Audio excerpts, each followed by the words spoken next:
Welcome, get comfortable, take a deep breath, and let's journey back to where it all began. Tonight, we're traveling through the birth of hip-hop, a culture that would transform music forever. Our story begins in the Bronx, New York, in the early 1970s. The neighborhood was struggling, buildings burned, poverty was widespread, and the city had slashed funding for arts programs in schools. But from these challenging conditions, something extraordinary was about to emerge.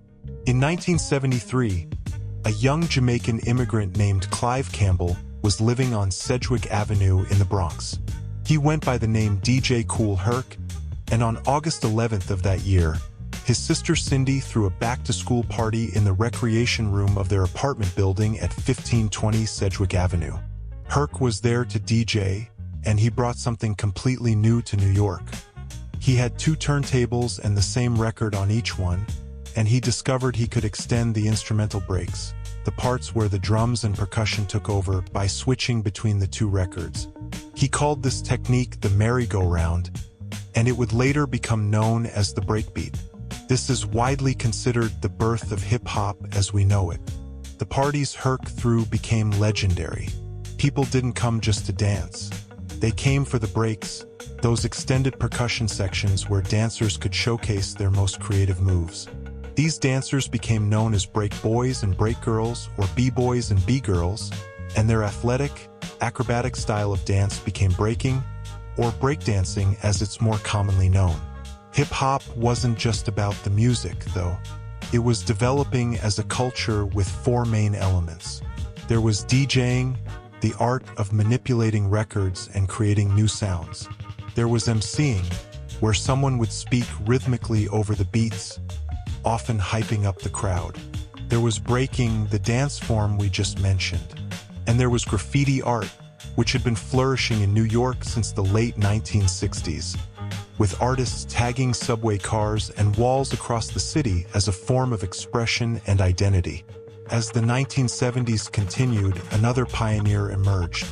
Joseph Sadler, known as Grandmaster Flash, took DJing to new technical heights. Flash refined and perfected techniques like backspinning, where you manually spin a record backwards to repeat a section, and punch phrasing, where you'd punch in specific sounds at precise moments.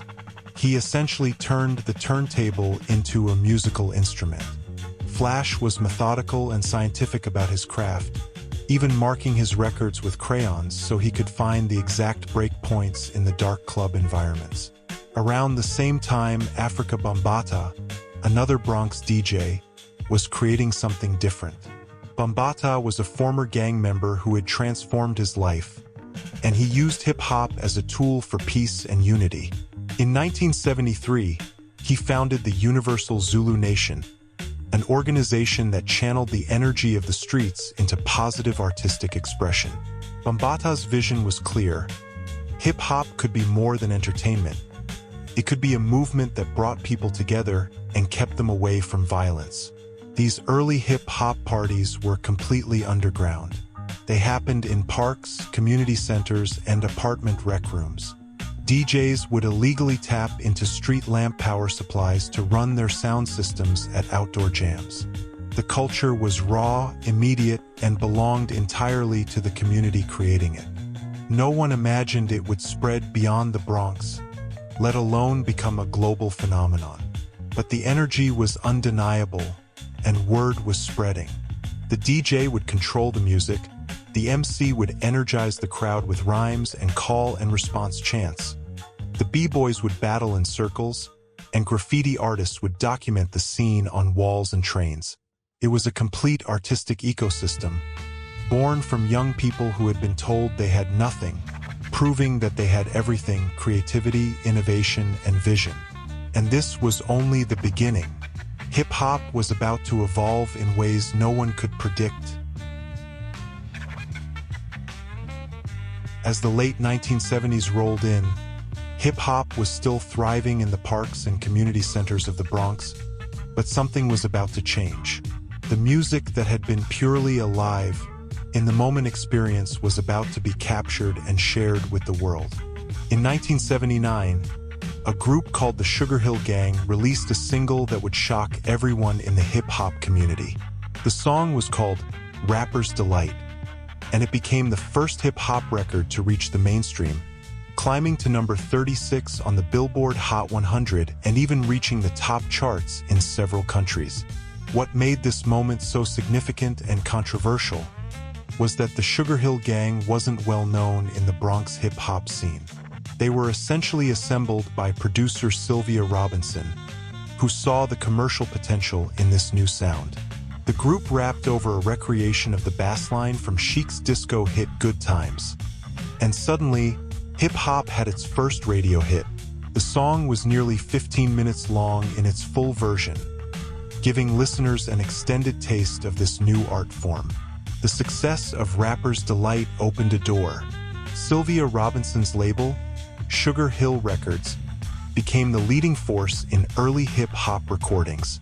In 1982, they released what many consider one of the most important hip-hop records of all time, The Message by Grandmaster Flash and the Furious Five. While Flash had been a pioneering DJ for years, this record was different from the party anthems that had dominated early hip-hop. The Message was social commentary, with Mel Mel delivering vivid verses about poverty, struggle, and survival in the inner city. The famous hook, describing life in the ghetto, resonated far beyond the Bronx. This was hip-hop proving it could be conscious, political, and deeply moving. Around this same time, hip-hop was beginning to develop distinct regional characteristics, though New York still dominated. In 1982, Africa Bambaataa released Planet Rock, a revolutionary track that fused hip-hop with electronic music, specifically borrowing from the German group Kraftwerk. The song's futuristic, synthesized sound created a new template and helped birth electro-hip-hop. Bambaataa was showing that hip-hop could absorb influences from anywhere and transform them into something entirely new. The culture was also spreading through another medium, film. In 1983, a low-budget documentary called Wild Style captured the essence of early hip-hop culture, showcasing graffiti art, breaking, and the music in its raw, authentic form.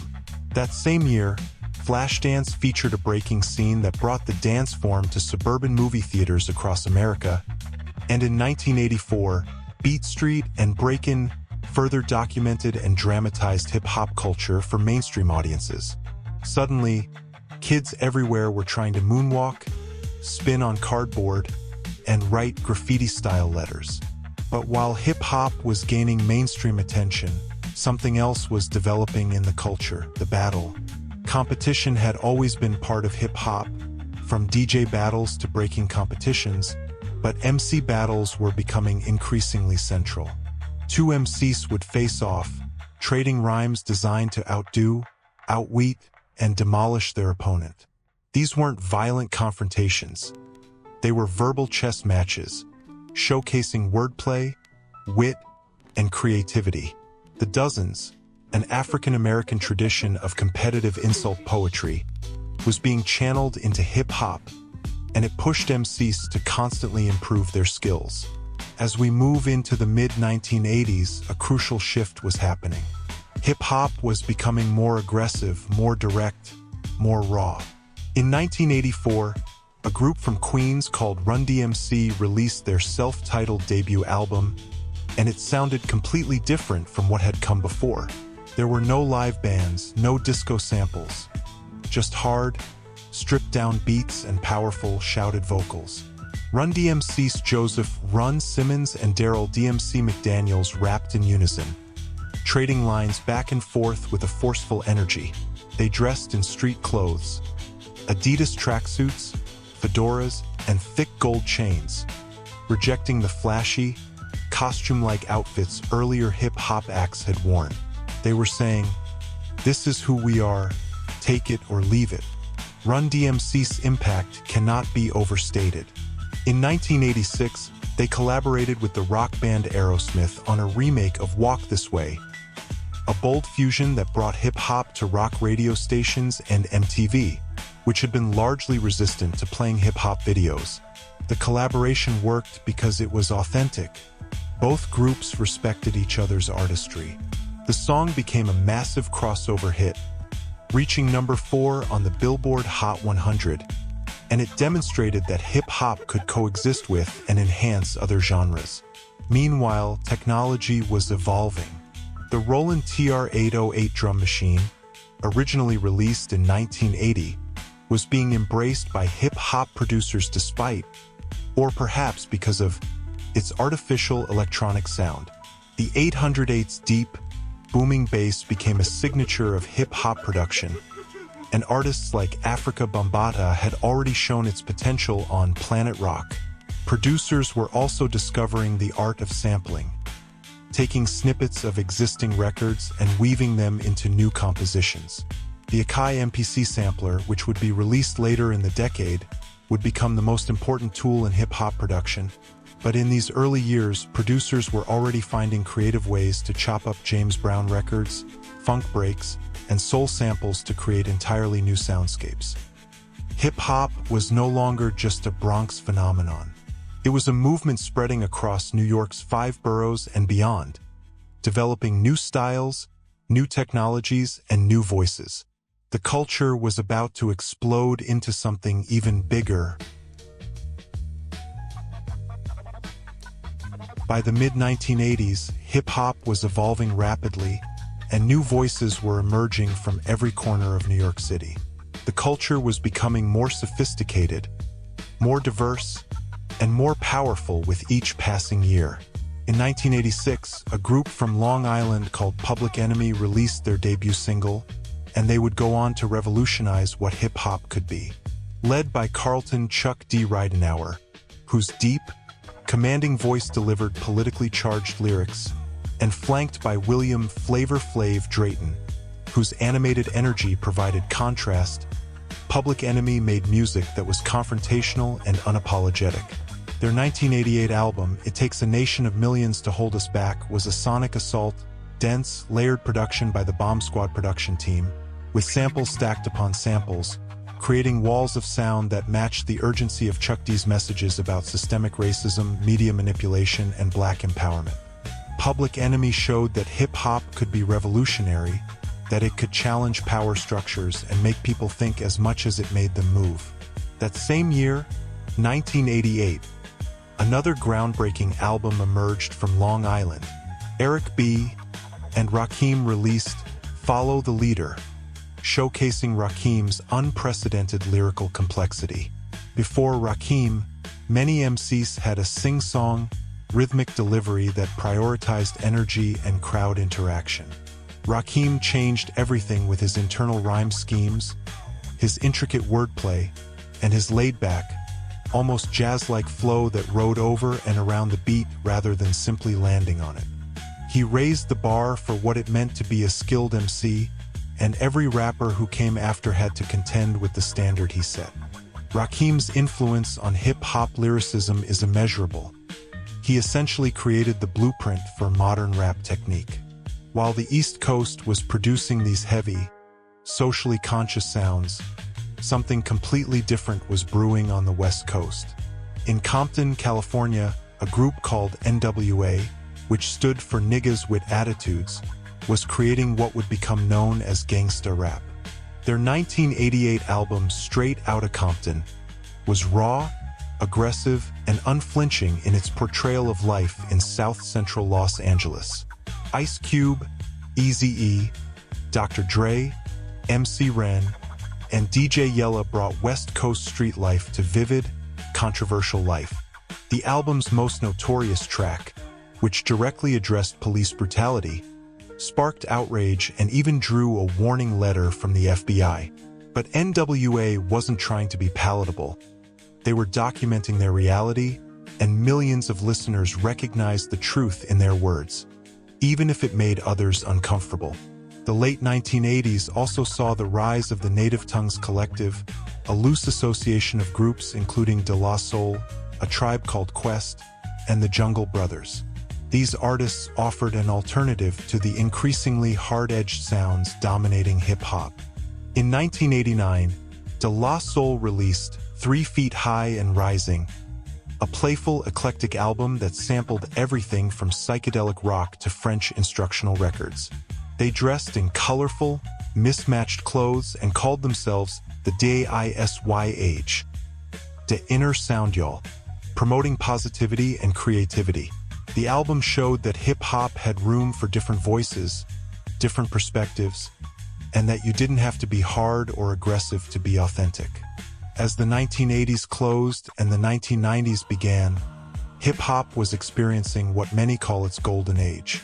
Innovation was happening at a breathtaking pace.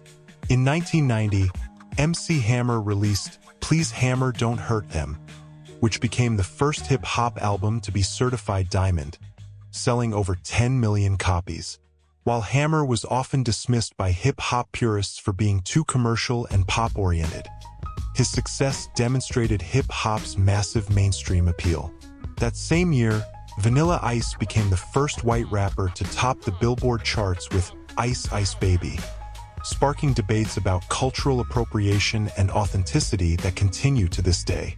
But perhaps no year was more significant than 1993, which saw an extraordinary concentration of classic albums. Wu-Tang Clan's Enter the Wu-Tang, 36 Chambers, introduced the world to the Staten Island Collective's gritty, martial arts-inspired aesthetic and their revolutionary business model. Each member could sign solo deals with different labels while remaining part of the group. A Tribe Called Quest released Midnight Marauders, a smooth, jazz-infused masterpiece. Snoop Dogg's Doggy Style, produced entirely by Dr. Dre, debuted at #1 and showcased the G-Funk sound that would dominate the West Coast. These albums, all released within months of each other, represented the incredible diversity hip-hop had achieved. From Wu-Tang's raw underground sound to Snoop's laid-back funk, the genre was big enough to contain multitudes. The early 1990s also marked the emergence of Southern hip-hop as a force. While the East and West Coasts had dominated the narrative, cities like Atlanta, Houston, and New Orleans were developing their own distinct sounds. In 1992, Sir Mix-a-Lot's Baby Got Back brought Seattle into the conversation. And though the song was often treated as a novelty, it was actually a clever commentary on beauty standards and body image. More significantly, groups like Outkast and Goody Mob in Atlanta, and UGK and the Ghetto Boys in Houston were creating regional styles that would soon demand national attention. The South was tired of being overlooked, and they were building something that couldn't be ignored. During this golden age, sampling became both an art form and a legal battleground. Producers like DJ Premier, Pete Rock, and Q-Tip were masters at digging through crates of old records, finding obscure breaks and loops, and transforming them into hip-hop classics. But as hip-hop became more profitable, copyright holders began demanding payment. The landmark case came in 1991 when rapper Biz Markie was sued for sampling Gilbert O'Sullivan's Alone Again, naturally, without permission. The ruling against Biz Markie changed hip-hop production forever, making sampling more expensive and legally complex, forcing producers to either clear samples properly or find new creative approaches. Hip-hop had grown from block parties in the Bronx to a multi-million-dollar industry in less than 20 years. But with success came new challenges. Questions of authenticity, commercialism, and the darker side of competition that was about to take a tragic turn. As hip-hop entered the mid-1990s, the culture had achieved something remarkable. It had become the voice of a generation. But with that power came tension, competition, and eventually tragedy. The friendly rivalry between East Coast and West Coast hip-hop had always existed, but by 1994, it was turning into something darker. At the center of this tension were two of the most talented artists hip-hop had ever produced, Tupac Shakur and the Notorious B.I.G., also known as Biggie Smalls. Tupac, born in New York but representing the West Coast, was a passionate, poetic artist whose mother had been a Black Panther. His music was raw emotion. He could be vulnerable and introspective on one track, then aggressive and defiant on the next. Biggie, from Brooklyn, had a smooth, effortless flow and vivid storytelling ability that painted pictures of street life with cinematic detail. In another timeline, these two might have been the best of friends. They actually were close in the early days. But a series of misunderstandings, industry manipulation, and genuine grievances pulled them apart and put them at the center of a media-fueled Coast War. The tension exploded in November 1994 when Tupac was shot 5 times in the lobby of a New York recording studio. He survived, but he believed that Biggie and Sean "Puffy" Combs had knowledge of the attack beforehand, an accusation they denied. Whether true or not, the damage was done. Tupac signed with Death Row Records, the Los Angeles label run by Suge Knight, and began releasing music that directly attacked Biggie, Puffy, and the entire East Coast establishment. His 1996 album All Eyes on Me was a double album that showcased his range, party anthems, introspective tracks, and aggressive diss records all coexisted. It was certified diamond, selling over 5 million copies, and it cemented Tupac as one of hip-hop's biggest stars. But the success was short-lived. On September 7, 1996, Tupac was shot multiple times in a drive-by shooting in Las Vegas after attending a Mike Tyson boxing match. He died 6 days later at the age of 25. The hip-hop community was devastated. Tupac had been working on a level of output that seemed almost superhuman. He recorded hundreds of songs in his final years, enough that albums continued to be released long after his death. His murder remains officially unsolved, though many believe it was connected to the East Coast-West Coast rivalry. The tragedy didn't end there. 6 months later, on March 9, 1997, the notorious B.I.G. was killed in a drive-by shooting in Los Angeles. He was only 24 years old. Biggie had just released his second album, Life After Death, which would debut at #1 on the Billboard 200 just 16 days after his murder. The album was a masterpiece. Biggie's storytelling was at its peak. The production was lush and varied, and tracks like Hypnotize and Mo Money Mo Problems showed he could make hits while maintaining artistic integrity. But he never got to see its success or enjoy its acclaim. The deaths of Tupac and Biggie sent shockwaves through hip-hop and forced a moment of reflection. These weren't just artists, they were young men with families with so much more to give. The violence had to stop.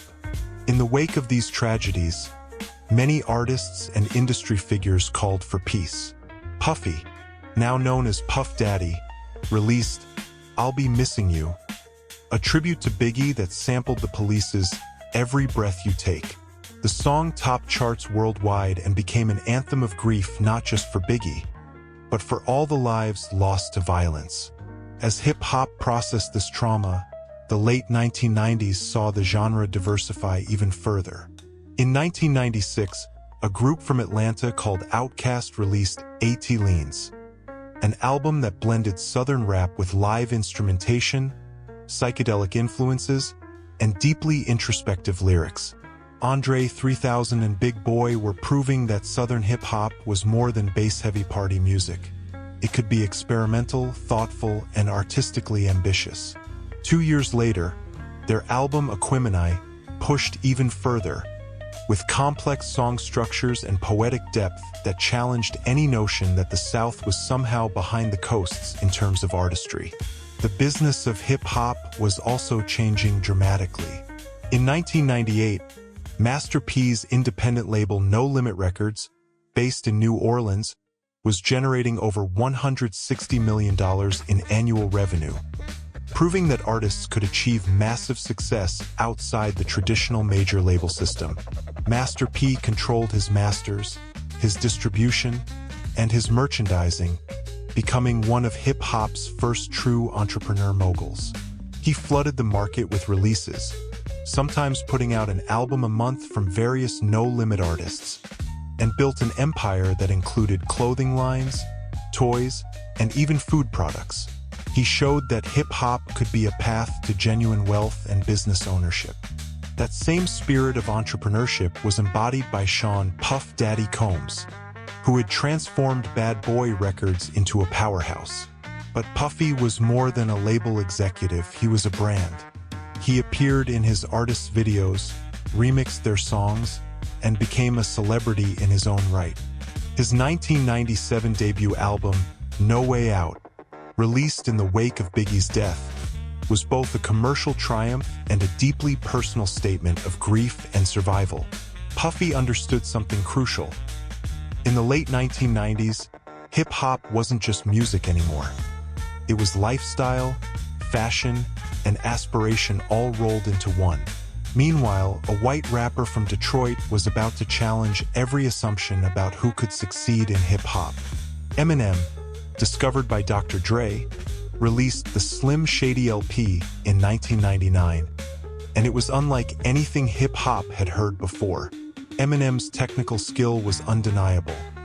His internal rhyme schemes, his manipulation of rhythm and meter, his ability to ride any beat with precision. But it was his content that shocked people. Darkly comic, violently imaginative, and brutally honest about his struggles with poverty, addiction, and anger. He created alter egos like Slim Shady to explore his darkest impulses. And while his lyrics were controversial, often accused of misogyny and homophobia, his talent was impossible to deny. The album won a Grammy, sold millions, and proved that hip-hop was truly a meritocracy where skill could transcend race. As the millennium approached, hip-hop stood at a crossroads. It had survived tragedy, achieved unprecedented commercial success, and spread across the entire globe. The culture that began at a back-to-school party in the Bronx was now shaping fashion, language, and attitudes worldwide. But the question remained, where would hip-hop go from here?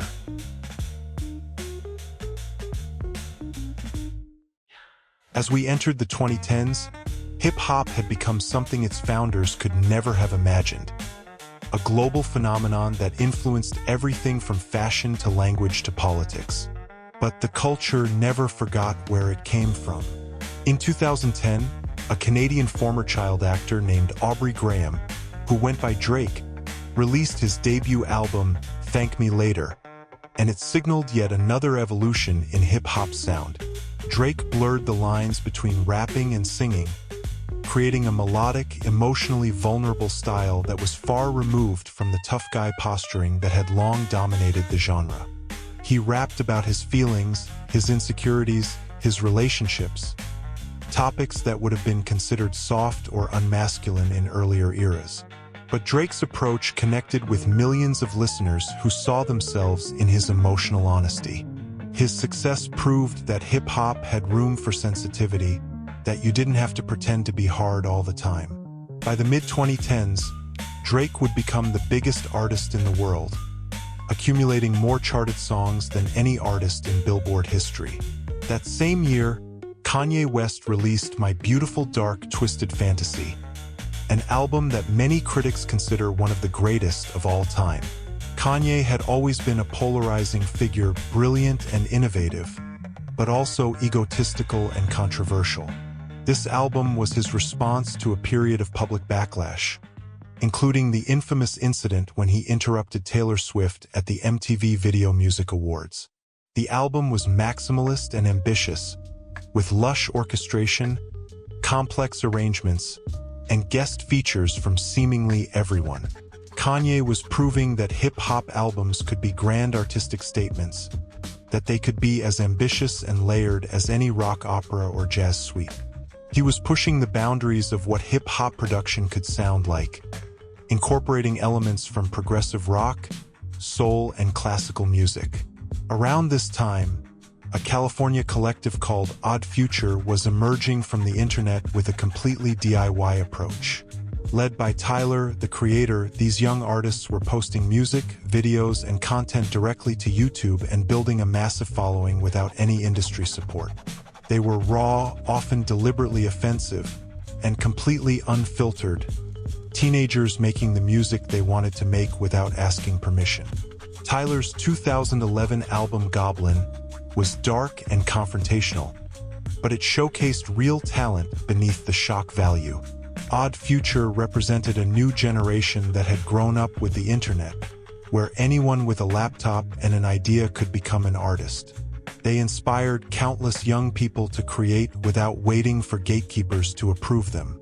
The 2010s also saw the continued rise of mixtape culture, but now mixtapes had evolved.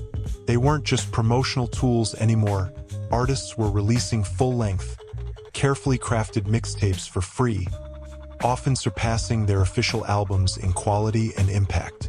In 2012, Kendrick Lamar released Good Kid, Mad City, his major label debut, and it was a concept album that told the story of his youth in Compton as a cohesive narrative. Kendrick was bringing a literary sensibility to hip-hop, with complex themes, character development, and social commentary woven throughout. The album was both commercially successful and critically acclaimed, proving that listeners were hungry for substance.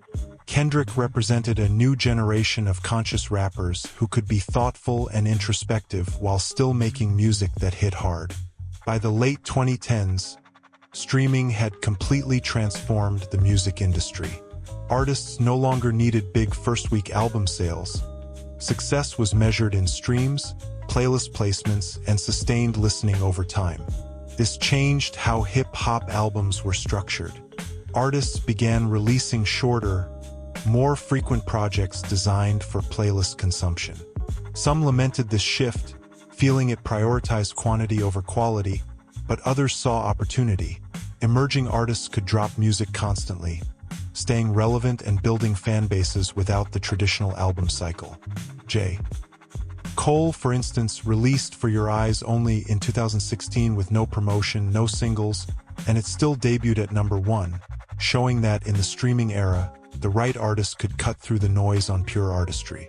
As we approach the present day, hip-hop has become the lens through which much of the world understands American culture. It's influenced fashion houses in Paris, it's taught English to students in Asia, it's given voice to marginalized communities everywhere. The culture that started with 2 turntables and a microphone at 1520 Sedgwick Avenue has touched every corner of the globe. Young people in every country now have access to the tools to make hip-hop. All they need is a phone and something to say. The democratization is complete. And so we close this journey through hip-hop's remarkable history. From DJ Kool Herc extending breaks at a back-to-school party to Kendrick Lamar winning a Pulitzer Prize, from underground park jams to streaming billions of times worldwide, hip-hop has been a constant force for creativity, resistance, and expression. The culture gave voice to the voiceless, turned pain into art. It built empires from nothing. It changed fashion, language, and the way we see the world. And most remarkably, it did all of this while staying true to its core principles: innovation, competition, community, and authenticity. The 4 elements: DJing, MCing, breaking, and graffiti are still alive, still evolving, still inspiring new generations. Hip-hop is no longer just music or culture. It's a way of seeing the world, a lens for understanding struggle and triumph, creativity and survival. As you drift off tonight, remember the pioneers who created something from nothing, the artists who poured their souls into 16 bars, the producers who turned vinyl into instruments, the dancers who turned concrete into stages, and the writers who turned walls into galleries. Hip-hop is proof that art can come from anywhere, that brilliance doesn't require permission, and that when people are given voice, they will say something worth hearing. Rest well, and thank you for taking this journey through the history of hip-hop.